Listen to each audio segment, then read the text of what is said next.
जीवन का दुर्भाग्य है। मेरे पूरी अयोध्या पर मायूसी के बादल मंडरा गए कि मेरी माँ की वजह से, ये जो मेरी माँ है कैकेयी, इसकी वजह से मेरे प्रभु को वनवास में आना पड़ा, मेरी रघुनाथ जी को वनवास में आना पड़ा। भाई भरत, इसमें आपका कसूर नहीं है, सब गलती मेरी माँ की है। ये मेरी माँ निष्ठुर है, निर्दयी है। इतने में राम जी ने कहा, भाई भरत जबान संभाल के बात करो।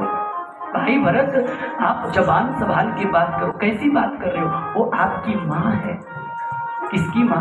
आपकी माँ। और माँ बाप से कभी ऊंचे स्वर में बात नहीं करते। देखिए रामचरित की कथा में, श्री रामचरितमानस की कथा में परम पूज्यपाद गोस्वामी तुलसीदास जी के माध्यम से श्री रघुनाथ जी क्या कहते हैं कि माँ बाप से कभी भी उच्च वाणी में बात नहीं करना चाहिए, माँ बाप का तिरस्कार नहीं करना चाहिए।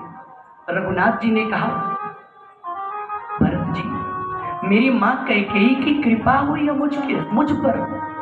अगर माँ कैकेयी की कृपा नहीं होती तो संतों के दर्शन कैसे होते, गंगा में स्नान कैसे होता, और यहाँ कामदगिरी चित्रकूट में कामदगिरी में कैसे मैं आता, संतों के साथ समागम कैसे होता। ये तो मैया का कोई दोष नहीं है, ये तो मैया ने कृपा की है। इसलिए माँ को अपशब्द मत कहना कभी भी। और प्रभु श्री रामचंद्र जी जब माता कैकेयी को प्रणाम करते हैं, प्रभु श्री रामचंद्र जी ने झुक करके दंडवत लेट करके प्रणाम किया, तो माता कैकेयी के मन में जो लोभ की वासना थी, तृष्णा की वासना, माता कैकेयी के हृदय में तृष्णा की वासना क्या थी? लोभ की वासना यही थी कि भरत को अयोध्या की राजगद्दी मिले। लेकिन जैसे ही प्रभु श्री रामचंद्र जी ने माता कैकेयी के चरणों में प्रणाम किया और हृदय से लगाया, माता कैकेयी को मानो कि पूरी दुनिया का सुख मिल गया। परम आनंद घन परमात्मा अकारण करुणावरणालय जो क्षीर सागर में निवास करते हैं, उनके चरणों की परम अनुभूति की प्राप्ति हुई कैकेयी जी को। उनका मन शांत हो गया। जैसे ही रघुनाथ जी ने कैकेयी को प्रणाम किया, माता कैकेयी का हृदय शांत हो गया। प्रेम से बोलना पड़ेगा, जय जय सिया राम, जय जय सिया राम। और उसी दौरान श्री रघुनाथ जी समस्त अयोध्या वासियों से मिलते हैं, परम पूज्य सदगुरु श्री गुरु वशिष्ठ से मिलते हैं, दंडवत प्रणाम करते हैं। वहां पर चित्रकूट में मिथिला नगर के जनक जी भी पधारे हुए हैं। माँ जनक दुलारी यानी माता सीता के पिताजी जनक जी पधारे हुए हैं। गोष्ठी हुई, सभा बैठी, गुरुदेव भगवान बैठे, जनक जी बैठे, भरत जी बैठे, शत्रुघ्न जी, सब लोग बैठ करके भरत जी कुछ कहना चाहते हैं लेकिन बोल नहीं पाए।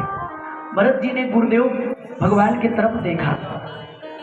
गुरुदेव भगवान, मेरे मन की तो बात आप जानते हो, कृपा करो और आप कहो कि भाई राम, मेरे भैया राम अयोध्या वापस चले। गुरुदेव भगवान ने राम जी से कहा कि भरत जी कुछ कहना चाहते हैं लेकिन यह समय उचित नहीं है, भरत जी नहीं कहेंगे। इस समय यहाँ पर इस सभा में सबसे बड़ा विद्वान कौन है? जनक जी है। जो मिथिला नगर के महाराज जनक जी यहाँ पधारे हैं, ये सबसे बड़े विद्वान हैं। यहाँ पर जब किसी घर में कुमति हो जाए,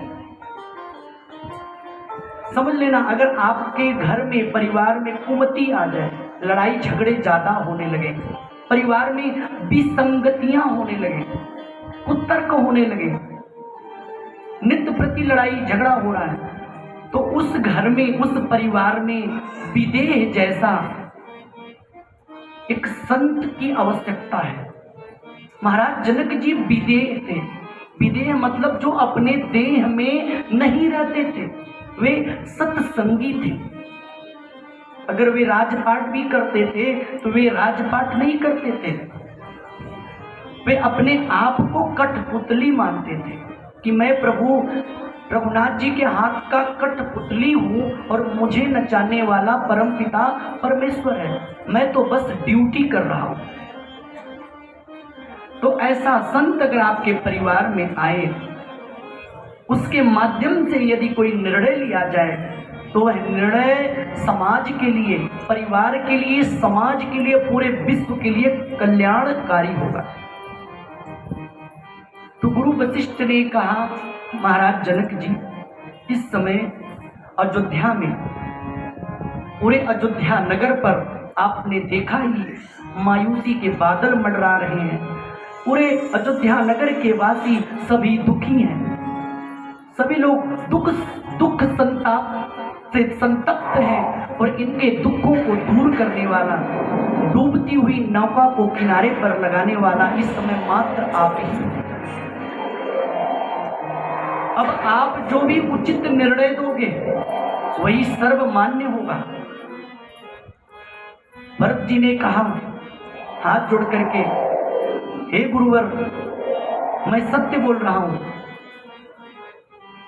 जो जनक जी महाराज जी निर्णय लेंगे वह निर्णय मैं भी स्वीकार करूंगा और भैया जी को भी मानना पड़ेगा, श्री रघुनाथ जी को भी मानना पड़ेगा। तब जनक जी ने बोला, गुरुदेव आपके चरणों में दंडवत प्रणाम। इस समय एक तरफ परमपिता परमेश्वर स्वयं धर्म मूर्ति नारायण के अवतार, मानो स्वयं नारायण के रूप में श्री रामचंद्र जी बैठे हुए हैं, और दूसरी तरफ दया, त्याग, श्रद्धा, जिसके अंदर दया है, त्याग है, श्रद्धा है, निष्ठा है, स्वयं भरत के रूप में सनातन धर्म बैठा हुआ है, जिनका स्वभाव सरल है। भरत जी का स्वभाव सरल है, भरत जी का स्वभाव सहज है। धन्य हो भरत, धन्य है आपका जीवन, धन्य है आपकी तपस्या, धन्य है आपका त्याग।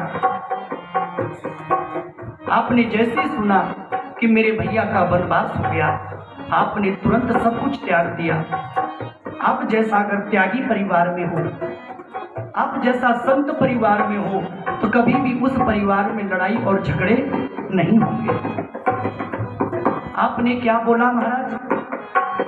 जब गुरुदेव भगवान ने आपके बोला कि अयोध्या का राजपद संभालो, गुरु वशिष्ठ ने भरत जी को जब बोला कि अयोध्या का राजपद संभालो, तो आपने कहा ये तो अयोध्या का राजपद तुच्छ है, मुझे 2 पद मिला है। कौन सा पद? प्रभु श्री रामचंद्र जी के चरणों का 2 पद मिला है। ये तो अयोध्या नगरी का पद प्रभु श्री रामचंद्र जी के चरणों के पद के आगे तुच्छ है। सपोज करो एक लोभी है, कोई लोभी है, उसके पास 100 रुपया है और उसको बोलो कि मैं आपको 2000 रुपया दूंगा, यह काम कर लो, तो वह 100 रुपया छोड़ के 2000 रुपया पकड़ लेगा।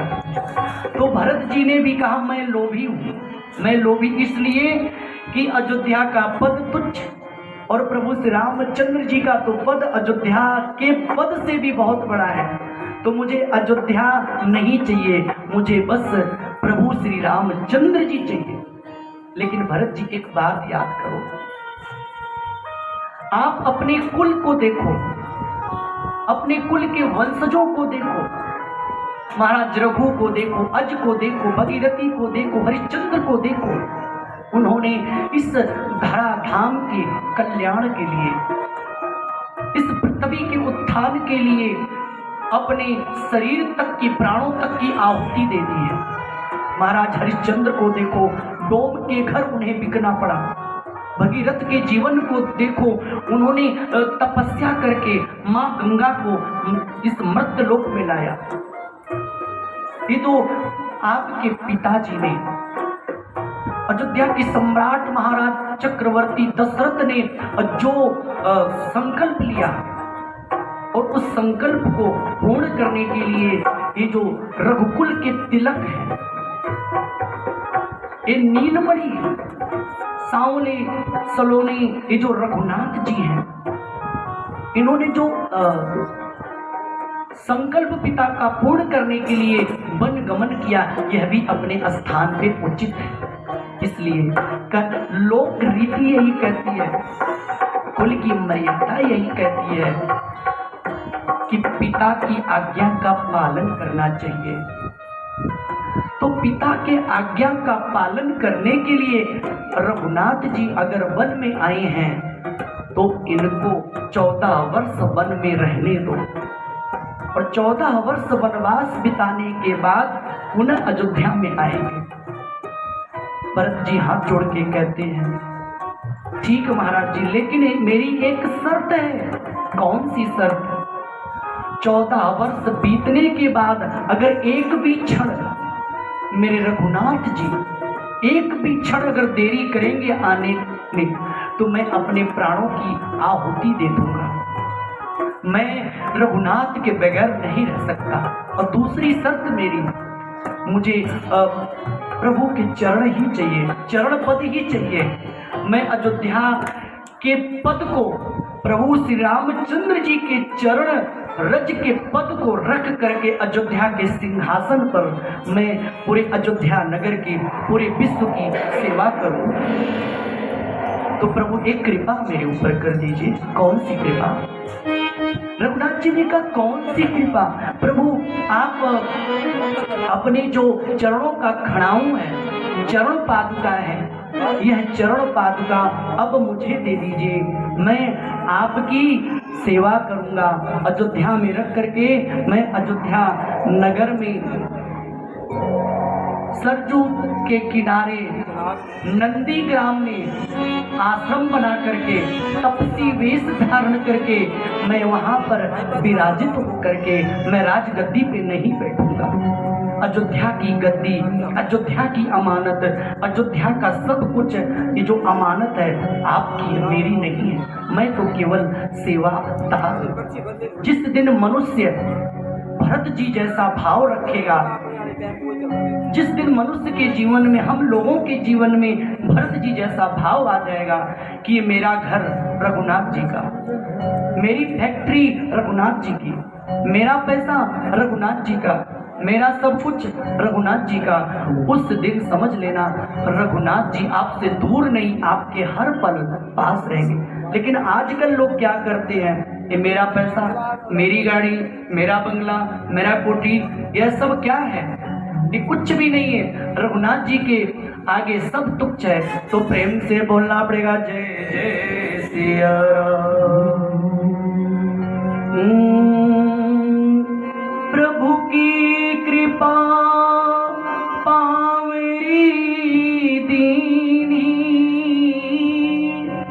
प्रभु की कृपा पावरी दीनी, सादर भरत शीश धर ले।